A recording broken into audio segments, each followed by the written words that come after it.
Hello, everyone. Thank you for coming to today's Popular Culture Dialogue. I apologize it's not live. I am having some weird technical difficulties. My computer is really acting up and I need to figure out what it is. So I am legit on my phone right now. So yay for this technology. But we're here today to talk about studying popular culture with a focus for today on the various ways to do that. So the hows of studying popular culture. With me are our three panelists, our three guests for today. Two are returning guests, and then we have a new guest. I think it's the first time for Ralph here. So actually, Ralph, I'm going to start with you. Could you introduce yourself to our audience? Sure. My name is Ralph Beliveau. I am on the faculty at the Gaylord College at the University of Oklahoma. And I'm also, where I do media studies related stuff, I'm the area head for creative media production and professional writing, and I'm also affiliated with women and gender studies and film and media studies. Wonderful. And can you give us a sense as to like your general background? Like, how do you methodologically approach your research? Well, there are so many different ways of kind of entering into it depending on what the context is. And a lot of it, I mean, to be honest, is driven by sort of like what is appropriate for whatever the next opportunity is, whether it's a conference presentation or a publishing opportunity or something like that. So I'm just finished working on a chapter with a friend, Carl Cederholm, at Brigham Young, and we did a chapter about Jawsploitation films. Which was a great deal of fun because there are hundreds of them, and for some reason it's a subgenre. We actually use the Italian term filone to talk about it, but it became an opportunity because there were some friends of ours who were doing a collection of essays about Jaws because it's the 25th or 100th anniversary of it or something like that. And it's every time that shark movies look like they're about to disappear, they come roaring back. A lot of them are what people would call bad, but of course we know better. We know that. So that was an opportunity that presented itself. And the approach in this was kind of a bricolage of looking at what was out there and determining what are the things that make this worth paying attention to, and trying to figure out what it means, both in terms of the culture consuming it and the people producing it. I'm going to have to tell you. Sorry, go ahead. Oh, that's okay. No, that's just kind of the rough outline of sort of an example of the most recent thing. Wonderful. I was going to say I'm going to have to tell my partner about that because he loves Italian exploitation movies. So it's right up his alley. Yeah. So thank you for being here today, Ralph. Sure. Thank you. Thanks for having me. Of course. And then I'm going to go over to who's on my side here. We're going to go over to Erin, all the way on the other side of the world from me. Hi, Erin Burrell. I am in Aotearoa, New Zealand, so it's actually tomorrow for me. I am a PhD researcher at Massey University. I'm a management scholar, so I'm actually coming at pop culture from more of a critical feminism perspective. I use it to tell people the real life lessons that are available in it. I think that especially as an equity researcher trying to make our world a little bit more inclusive, we can learn a lot of lessons from it. So I use it a lot in order to pull people in. I think pop culture is that one thing that we can all kind of agree. We all have something that we love in it. And so when we start to find the thing that we love, we can almost always find those morals and values and life lessons that I'd like to see people implementing in the real world. So that's what I do. Wonderful. Thank you for being here again, Erin. And I always love having you here because it gives me hope that the world is still turning to know that you're in the future. And then we're going to go over to Christopher in Germany. Hello, my name is Christopher Zysik. I'm a PhD candidate at Paderborn University in Germany. So it's 9 p.m. here right now. And my PhD thesis is about Japanese metal music, and I approach it with post-colonial concepts and a mixture of post-structuralist phenomenology, aesthetics, and so on. And yeah, I actually studied popular music and media. It's the name of the program. So that's why I'm here. Wonderful. Thank you, Chris. And I have a feeling I'm the one who may be the most quantitative of everyone here right now, but we can possibly get into that. So let's then talk about this idea of popular culture, because as Erin just said, and as Ralph has said, this idea of popular culture as a way to unite people, the idea of it being popular so that a lot of different people can around the world really these days can be interested in something and to find meaning in it. But how do we go about understanding all of that? What are the various ways that are commonly done for popular culture studies? What are ways that we have done? What are ways that we would love to do? Like if you could design any study with any research method, what would you do? And so kind of just wanted to start with those thoughts. I mean, how do we study popular culture? What are some common approaches that you've used in the past? Well, I guess I'll start. A lot of what I do is textual analysis, versus looking at the circumstances of production or the circumstances of consumption, which are equally important. There's also, I think that, part of what we do that's so valuable is to encourage kind of thinking about the contextualization for making sense out of popular culture at any particular moment, because things become possible or impossible depending on how the culture is changing. There's been this vast change in terms of what kind of audience you need, for example, to produce television.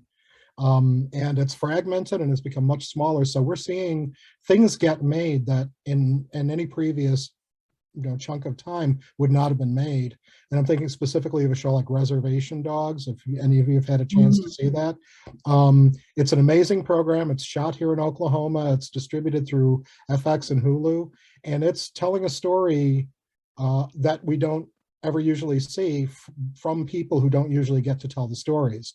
So it's kind of, an amazing time to be, exposed to these kind of like really small niches of things, and then to be able to approach them from a number of different perspectives too, as Erin was suggesting, so that people can develop that contextualization and see how it connects to their sense of politics, identity, and power.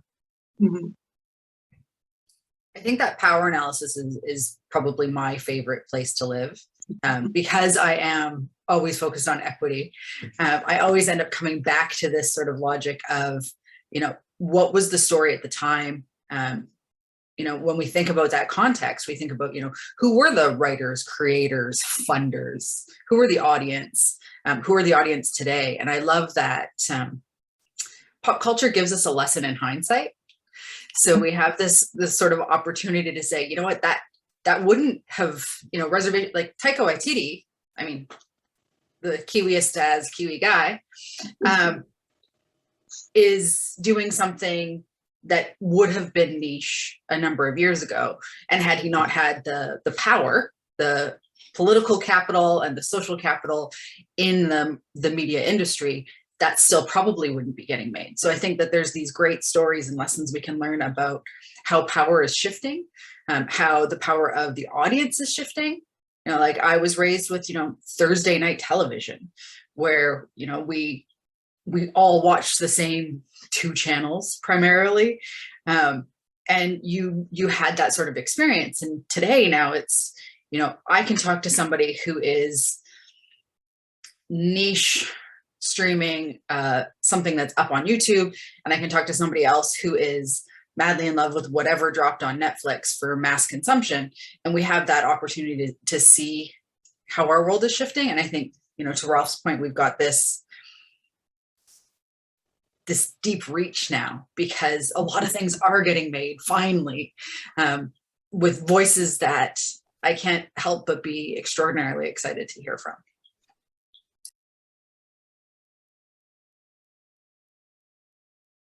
Yeah, I think that the idea that it's also happening globally is really kind of a big deal too. There's so much better access to the media products of other places, so that we don't have to, sort of like think, oh, poor sad world has to consume nothing but American TV. That there's all this other, aesthetically very different stuff that we get access to now that, again, it makes it for a much richer experience in popular culture. And Chris? I think I agree with both of you with beginning to or starting to analyze or to study a phenomenon is to start by contextualize it historically and socially first before we can dive deeper into the analysis, I would say, maybe. And I think this is also already a big chunk of material to get into popular culture and to study and how to make sense of it, I would say. The first place. Yeah, and it kind of comes back to this idea, and I think we've talked about this on a previous dialogue about, where does popular culture start? Is it with the text, that thing that humans have created and imbued with meaning? Or does it start with the contextualization around it, which could be the power, the production of it, depending on if it's, Hollywood and large corporations or if it's something smaller and more local.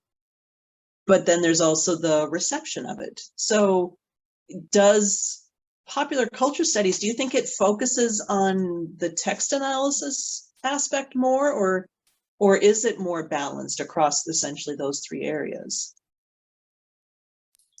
I think there are these two paradigms and that are creating this divide, but I think we should deconstruct this divide because both goes hand in hand, I think. So the textual analysis and the contextual analysis. Yeah, I think especially when we're considering a wider landscape of media, you've got those niches that are happening right now. Mm-hmm. So Auckland is just coming out of a lockdown, probably in comparison. I know y'all have a very different experience of what COVID has looked like. We lost one person in this outbreak, and it was a really big deal to the country. So my context for COVID is very different again. But there is a TikTok movement running around right now here where people are going outside and screaming kia kaha, which is te reo for be strong. And it's just, you'll see these mashups. And if you start to go onto NZ Twitter at all, you'll definitely see these like 4-8 seconds of somebody just going outside in their backyard garden and screaming kia kaha. And when I think about that, I think about that sort of that movement to media as a support network, as comfort, as safety, as camaraderie. Like we've got a lot of different ways that we can connect now, and we can connect across borders and space and time. I mean, right now we are literally covering 3 continents, but that ability for us to find connection in current content or in retro content. We've got, 100 years of content now that we can dive into across cultures, languages, formats. So we're sort of in this window of meta narrative that we can keep diving back in and re-experiencing, I guess, maybe recontextualizing all of this content with our new life and our new lenses. So I think we're just in this place where connection and content consumption and creation is just much bigger than it's ever been, which gives us a chance to do a lot more quant things, quite honestly. In 1960, we probably couldn't have done, a meta-analysis on everything that had been on television because there was only, a handful of things created. Now we've got entire movies being shot on a smartphone. So our volume of media is so much bigger now. I was going to suggest that one other way of thinking about a starting point, and I'd be really interested in how others of you kind of think about this problem, but the impulse toward narrativization, toward sort of wanting things in the world to be stories and wanting to consume them, that has such an effect on how these things get constructed. And it's a little, maybe a little too weirdly metaphysical, but it's almost like we're built to do that. We're built to produce those things and consume those things and even think of our own pasts and futures in these like narrative structures. And so popular culture just kind of feeds the hunger for that so powerfully all the time. And, again, like you're suggesting, in an increasingly global way. So I just think that that whole kind of story impulse is a really kind of difficult to kind of figure where the origin is from, but it's really a definitive way of thinking about how we're interacting with this media we're surrounded by. And I think it's interesting too, because everything that you're all just saying demonstrates the, of course, complexity of this, which when we're dealing with anything human constructed, I think we recognize the complexity of it, because we do want to understand, you know, the text, what's in the text, how it got to be in the text, what it says about the context, how people are responding to it, how it's being used now, maybe in comparison to the past. And there's so much to ferret out or pick out. How do you, when you're approaching a new study, how do you determine where to start with all that complexity? How do you narrow it down so that you're looking at something that's manageable to look at within one study? So for something I'm working on right now, I was struck by one, I'm going to say probably 8 seconds in a current popular film, just like one sort of fourth wall breaking moment in a film. And it sort of caused me to do, I'm going to call it idea vomit, like just streaming pages of notes of what does this mean? And, you know, why did that, like, of whatever 102-minute film, why did that strike me as something that's important? And when I actually started to kind of, I'm going to say, ask myself why that mattered to me, I found the thread in the story of what I was actually investigating. And I think pop culture gives us that in a way, that those stories that are at the core of who we are, those myths and legends and whatever, that are way older than recorded media, they give us a chance to match up to our current time or an experience we've had as a human.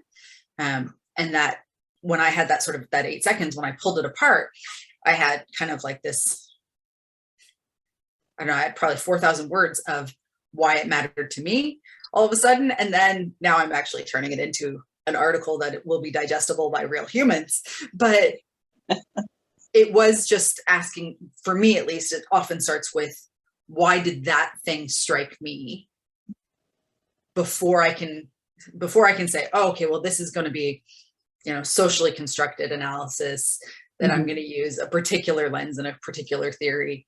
I feel like, I guess as a pragmatist, I'm about using the tool that's right for the question that I'm asking.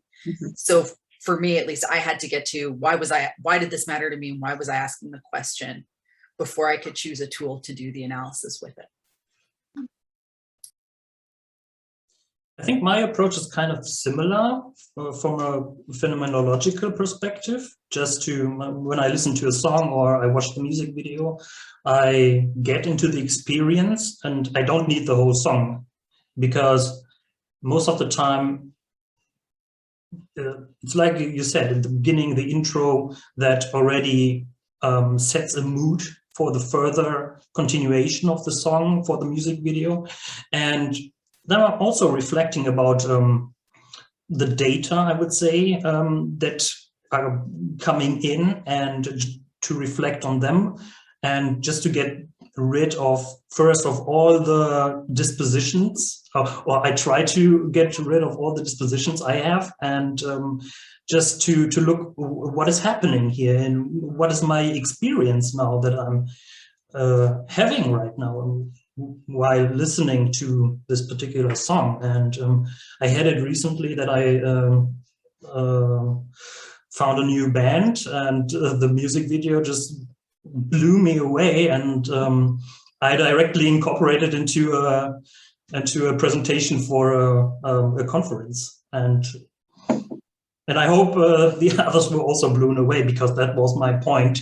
When it comes to aesthetics and phenomena, or popular culture phenomena in particular, these disruptions in your senses, in your sensibilities, and shifts that we are experience, I think, every day. Not only I think this experience was kind of big, but I think if you engage into popular culture, you don't, these disruptions don't have to be that big or a change in your worldview.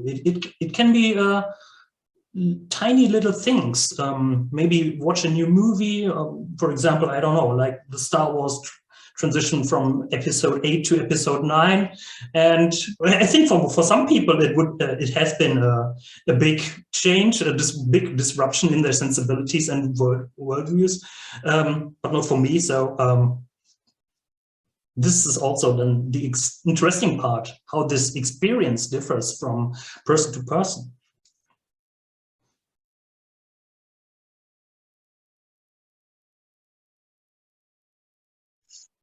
Yeah, one of the things I was going to mention, that a lot of this connects in my experience and with what I do as a teacher to media literacy as kind of a source of power through the exploration of what these things mean, and kind of thinking in a dialogic way about how we're interacting with those things, how other audiences are interacting with it, what accounts for its importance in culture.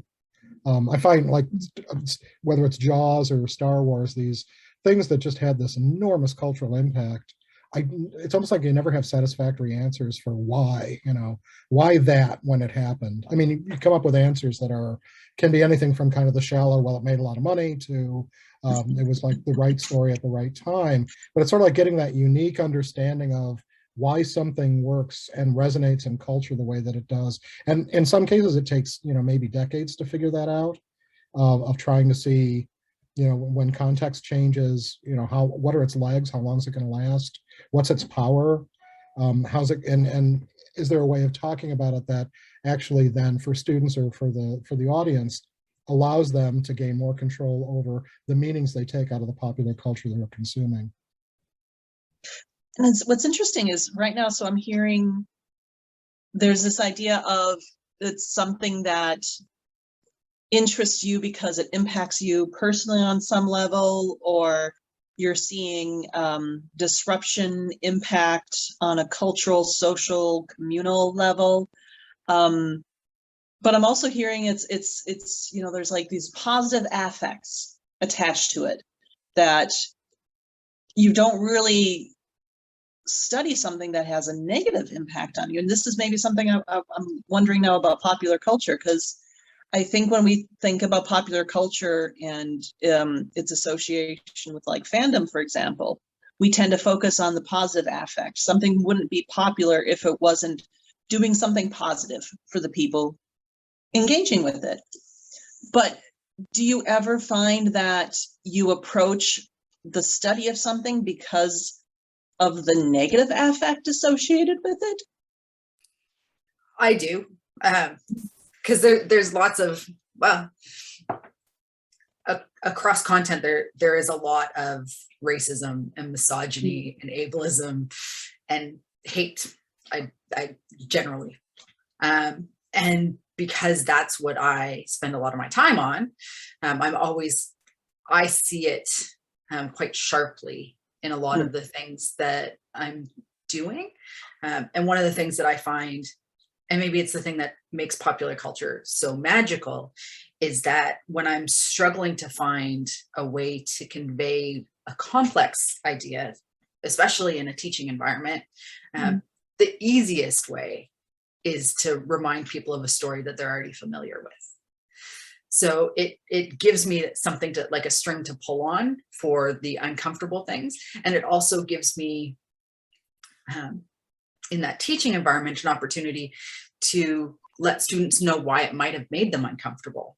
Because sometimes we don't, and I think that returns to, I think Ralph said, the media literacy, but it returns to when we feel like popular culture is a valid form of something more than just escapism and entertainment, it gives us a chance to actually say, there's life lessons in here, and there is our ability to interrogate it and ask questions of it can actually be quite a lot bigger. And students, because they are earlier in their journey, in a lot of cases, haven't yet been empowered to know that they have reach in theory, right? Theory is scary and messy. And most theorists, in my experience, love the big, juicy words when, you know, the simpler term would have been more accessible to more people. But when we're dealing with those things, all of a sudden seeing 9 out of 12 points of a theory play out in a movie or a video or a song, it tells you that story, and it empowers the students to find it for themselves. So for me, especially with messy things, I can use that trigger, that content warning of, you know, yes, this movie did make you uncomfortable, or this scene in a comic did make you feel uncomfortable. Mm-hmm. And here's probably why. Here's what it is actually a representation of. And then all of a sudden they can sort of jump in and find their feelings in the midst of, often our feelings, at least for me, our feelings grow when we're having that dialogue. Being able to use our words and to articulate it, I think, is really powerful. Pop culture gives us a lot of words that we can use, because we can use those shortcuts of the stories. Yeah, I was just going to mention, I do a lot of work in horror, which sort of has built into it, you know, it's automatically uncomfortable. You know, one could argue from a certain point of view, it's not uncomfortable, you don't get it yet. You know, it's supposed to, I've been, you know, having more and more interesting conversations with people who like don't do horror. They're like, I can't do that.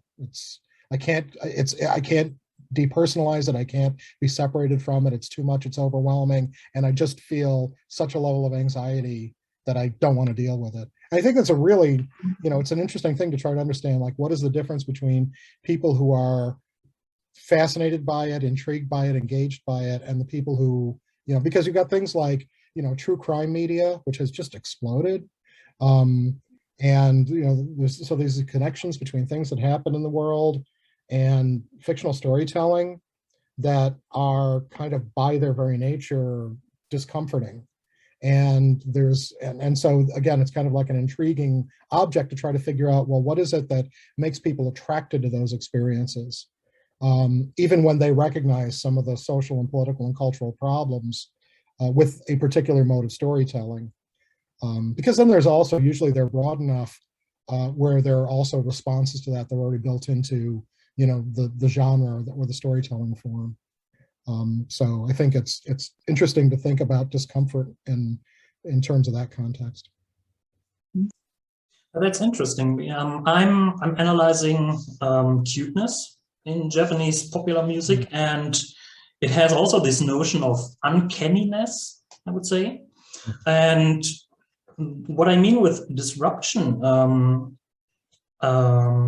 is more a neutral notion, I would say, not necessarily positive, but it can also be negative in a way. So because my argumentation, for example, is that these groups who use this uncanniness side of cuteness play with this disruption to deconstruct the notions people have and to make them uncomfortable. So it's a strategy in this context, and this is, I think, why we also have to analyze the context in that sense. And I also find it interesting because right now we're talking about things that make us uncomfortable, but I'm also interested in the popular culture that maybe has a negative impact on society or culture overall, but there are people who embrace it and it doesn't make them uncomfortable whatsoever, because if it did, it wouldn't be popular to them. So that's why I'm looking at things like QAnon, and I'm curious more about like alt-right and well, even white supremacist popular culture. Do you think popular culture studies needs to do more to understand popular culture from different people's perspectives about what makes it popular to them, even if it's not something that makes us, you know, comfortable in any way, shape, or form?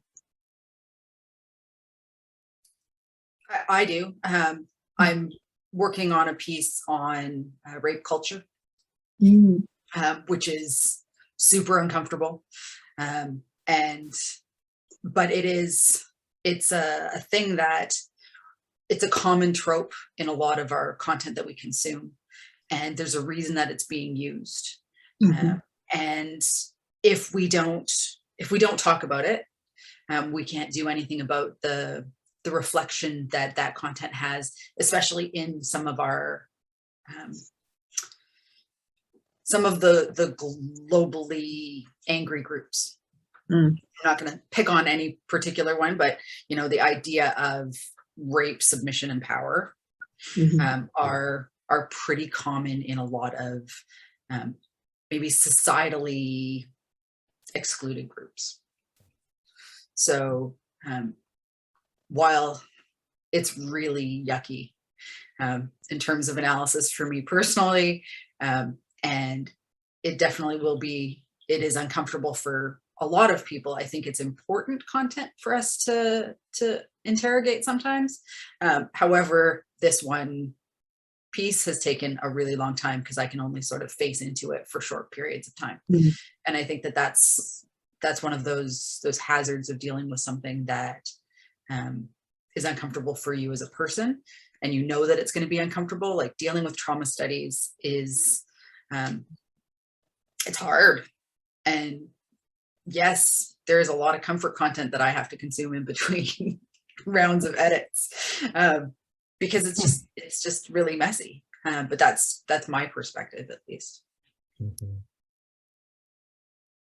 Yeah, I also just wrote a paper on the suicide of idols in Korean popular culture, and I think I have a similar experience while writing it as you do, because it's really hard to get into these topics and to make sense of it, kind of, as a researcher. But so do everyday people, not only researchers, but fans do as well. And not only fans, but also the public who gets to know about these suicides of celebrities, but also they put it into perspective with their own experiences, maybe. And I think this is a continuous process of an individual person to, just to make sense of these experiences, news, and I would say, from an aesthetic perspective, also aesthetic disruption in this sense. Yeah, I mean, oh, go ahead, I'm sorry.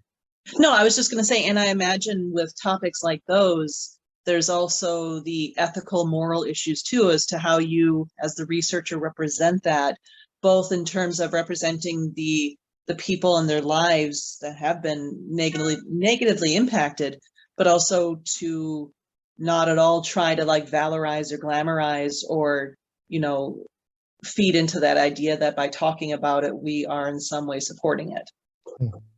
Yeah, there's this very weird tension, you know, with as I'm sure you all experienced, the distribution of violence against Black men, Black women in the US and in other places that were important for being able to, you know, basically demonstrate an idea about what was happening between, you know, the state and people and oppression. At the same time, it got to this, it did get to this point where it was sort of like becoming the only representations of Black bodies. And so it ends up having this toxic effect on the Black community, because it's like, I don't know, I'm sure we're all aware that at a time people consumed lynching postcards. It was a very popular thing for people to collect. And it's, you know, it's really appalling to think about that. But in some ways, these videos of people of people suffering at the hands of state force, you know, can have the same dehumanizing effect to the group that it's so that it ends up having this really like polarizing popular culture effect. That I think needs to be talked about, so that people have some sense of that it's worth thinking about and interrogating. Are you traumatizing yourself by looking at this, or are you traumatizing other people by redistributing it, as people tend to do? And maybe to come back to something Christopher said back at the beginning, this idea of deconstructing the divide between the ways of approaching popular culture. Would being able to approach popular culture subjects from a variety of perspectives, would it help with maybe some of these ethical issues, or with these issues of representation, with these issues of how our research can actually impact popular culture, if we were to be both critical and more objective, when, at least when it comes to quantitative studies? I think there is something that's kind of fantastic that's happening in popular culture that isn't happening in all disciplines, which is there's a lot more clear, simple writing and a lot more accessible content. So I have, the natural rage for open access content. It doesn't cost very much to host things on a website. Why is every article worth thousands of dollars of subscriptions each year? But I think that makes theory and interrogation of these themes something that more people can actually get their hands on.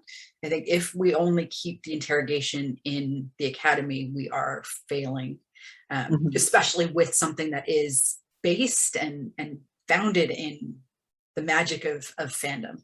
And I try not to interrogate anything that I'm a big fan of, because I don't want to tear my loves apart. I like to interrogate things that I'm on the periphery of, like I like them, but I don't love them, just because I don't want to tear my own heart out. But I think as we make things more accessible, and especially as the conversations about what analysis is accessible to other people, I think we can actually have a much better conversation, because pop culture is made by humans.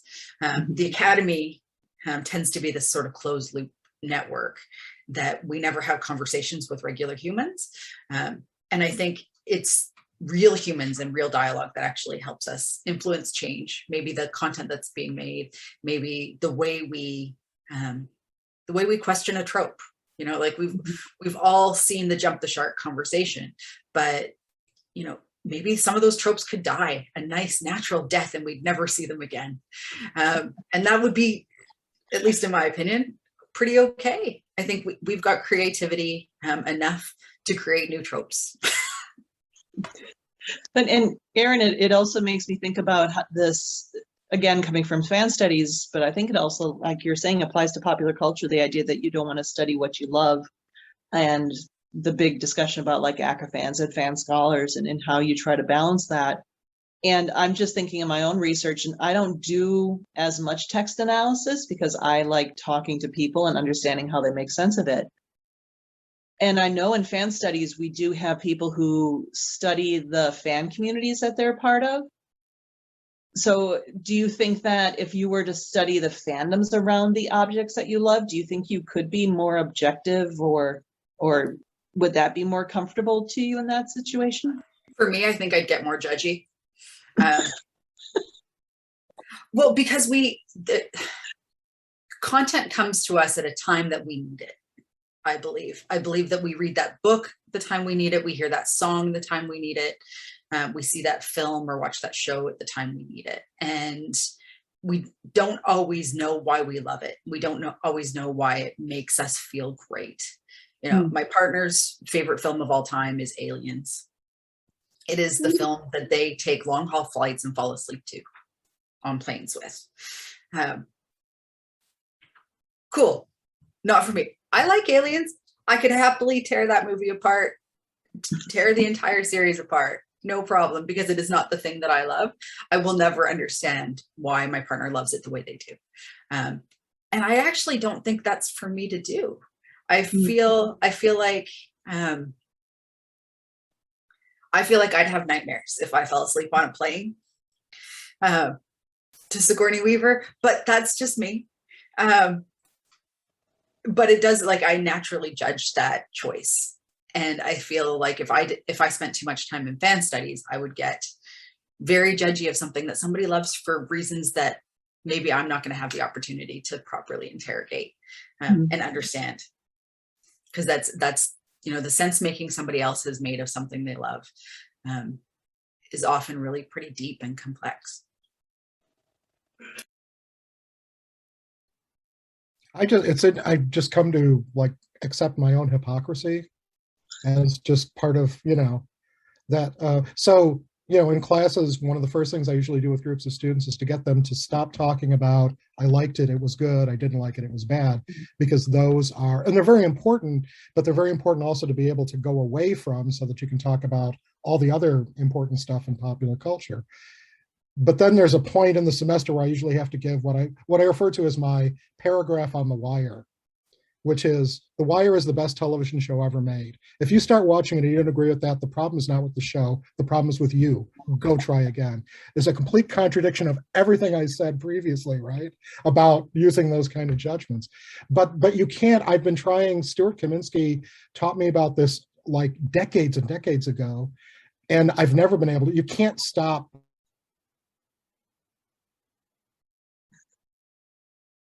I like it, I didn't like it, but the trick is to not make that kind of the start of the conversation, because there's so much other important stuff going on that's worth talking about once you can kind of leap over those things and begin to explore how other people make sense out of it.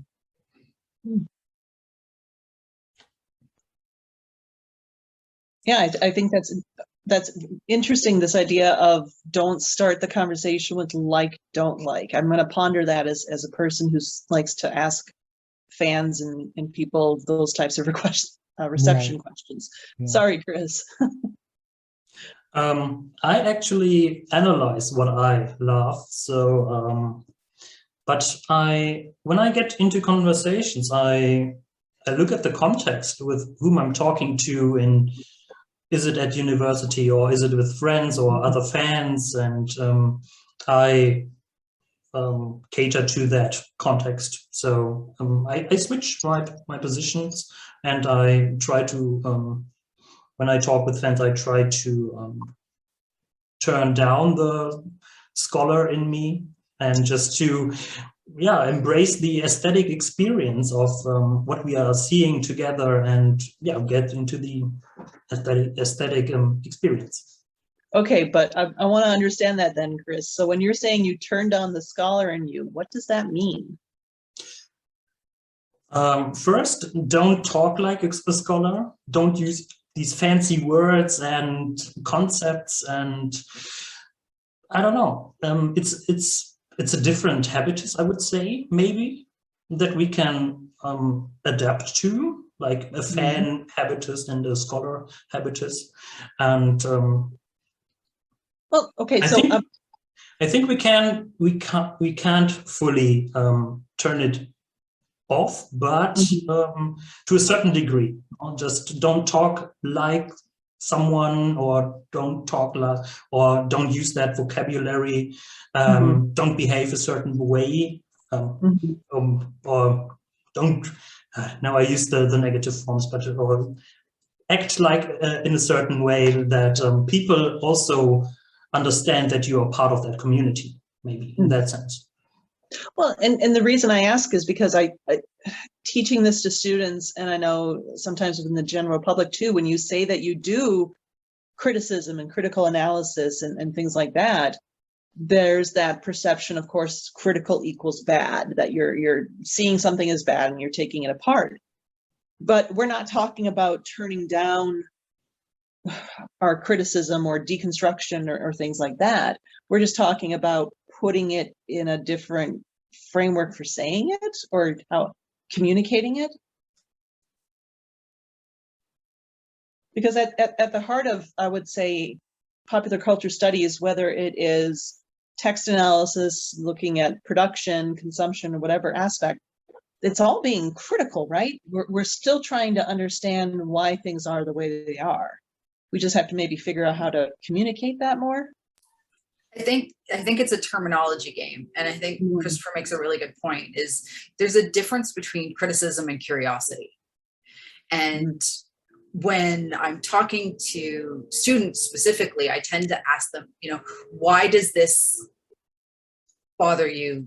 make you happy, add joy, whatever. And that curiosity is it's at the heart of critical analysis. Ripping something to shreds requires a lot of why questions and a lot of hows and shoulds and all of those sort of queries. But when we approach it from, you know, I can remember the first time I did like a postmortem on a film with a bunch of friends at about, 16 or 17 years old. It's like, I hated that film and they loved it. And I couldn't figure out what it was that they'd loved about the film. And in hindsight now, I just didn't understand and needed to see it again. It's cool. But I think asking why did you love it? What, and that gives us the opportunity to have the question about, it was the coloration, right? Coloration is one of my favorite things about film. It was the light. It was the quick one-liners of the actor, whatever the case might be. That gives us the chance to be doing the critical analysis without the elitism or the snobbery. Mm-hmm. And I think to Christopher's point, when you're talking to somebody who just loves a thing, asking them why they love, or somebody who hates a thing, honestly, mm-hmm. asking them why, and kind of diving in and kind of pulling that out through curiosity instead of the traditional critical tools, gives us a little bit more of a not scary academic spin on it.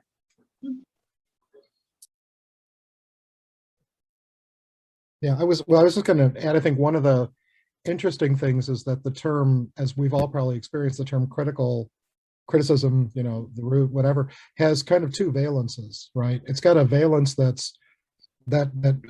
is positioned anyway as inquiry without judgment, without without kind of a lot of theoretical junk in the load. And then there's critical that is really very political, and importantly so. So, understanding, sort of like when's the right time or place to pick which version of critical you're going to go with, whether it's appropriate for an audience, because, the last thing I want to do in a class is just alienate someone over some, peripheral political ground when there's still a lot to be done in terms of understanding whatever it is that we're watching together and talking about. There's just so much more productive things that can happen. And that's not to say, I think the politics are critical. The critical politics are critical, right? That's, yeah. So, but that's, kind of, for me anyway, that's kind of if there is a hidden agenda, the hidden agenda is to help people become more critical in and of themselves, for their own ability to have as much control as they can over the meanings they take out of what they consume. Mm-hmm. And just even understanding that there can be varied, so you can go see a movie and hate it and talk to people and then decide later you like it, and then 10 years later go revisit it and hate it again. And again, I think embracing those hypocrisies can be really powerful, because then we start understanding how those experiences evolve, as we do too. So. Mm-hmm. Yeah, recognizing that things change, we change, I think would be a great thing for everyone to have, because it seems that might not be something people understand as well. And the idea, and I like this idea of embracing hypocrisy, because I've always hated hypocrisy, but I think what I hate is people who knowingly engage in hypocrisy just because it helps them maintain their power. Maybe that's what I hate more. Well, that partially grew in my thinking out of having been, I don't know what the right term, having been fooled by the media at some point, and realizing, if you want to start with War of the Worlds, or you want to talk about Blair Witch Project, or, some musical group that turned out to be phony baloney or whatever, that being taken, I actually reached a point where it's kind of fun, right? Because if you thought about having been taken, you understood things about the assumptions that were being made about you as an audience member, and the assumptions you were making about the experience. And so it was sort of like, yeah, I was a total fool. And it was really cool. And here's why, because then it, kind of opens out and tells us a lot about ourselves and the assumptions that we build into our immediate consumption. Well, just as a side note, Ralph, I think you and I have to talk professional wrestling at some point. Absolutely. What's the term that they used to, kayfabe? Kayfabe, yeah. A kayfabe, yeah. One of my favorite new words that I just learned a few years ago. It's like a whole world changing term. It's fantastic. So we have to get into the wrap up mode here. So I just kind of want to ask one last question and get each of your thoughts on it. So if you were, wonderfully faced with an undergrad student who loves popular culture and really wants to get into popular culture studies, is there a particular approach to studying popular culture that you would recommend they start with?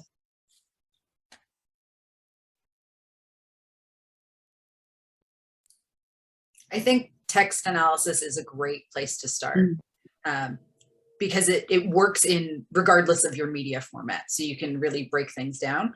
I think as they get deeper into their questions, they're going to ask a lot more broadly and sort of, how deep does the rabbit hole go? But I think text analysis empowers us because we have, the movie script or whatever tool we're working with, and we can then dive deeper.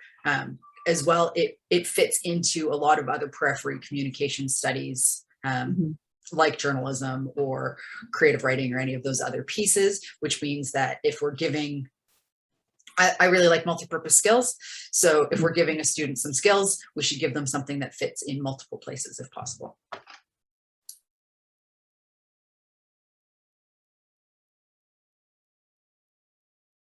And interestingly, the text is perhaps the most objective object in popular culture studies, if you think about it, because it's something that we can all obtain and analyze, I suppose.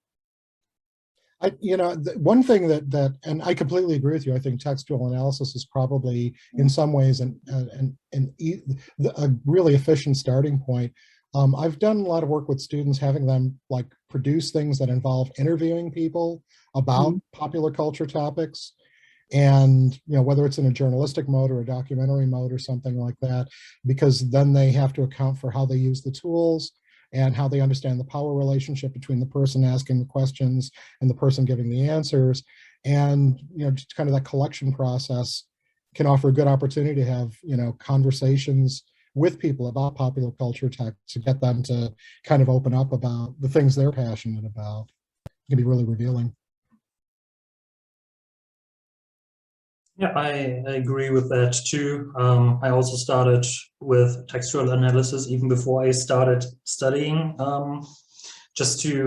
because of curiosity of what I love. And so I think, you don't have to be a scholar to get into textual analysis even then. So that's a good starting point. Don't have to be a scholar, but hopefully it inspires a scholarship in you. And I don't think we want, everyone in the world to become scholars, because we need a lot of other different types of things going on in the world, but having everyone with that curiosity, that creative thinking, that self-reflection, and that reflective thinking, maybe that's one of the benefits for studying popular culture these days, getting all of those types of skills. Well, I want to thank you all for coming and bearing with my technology. I get to go into 2 more Zoom meetings now and see if my computer, flips out on me or anything. But thank you for being here today. And I think there's a lot of great things to mull over, and I know I'm going to be thinking more about them, and I hope you will as well. And we'll see you on the next one. Thank you. Bye. Thank you. Thanks, everybody. Bye. Bye.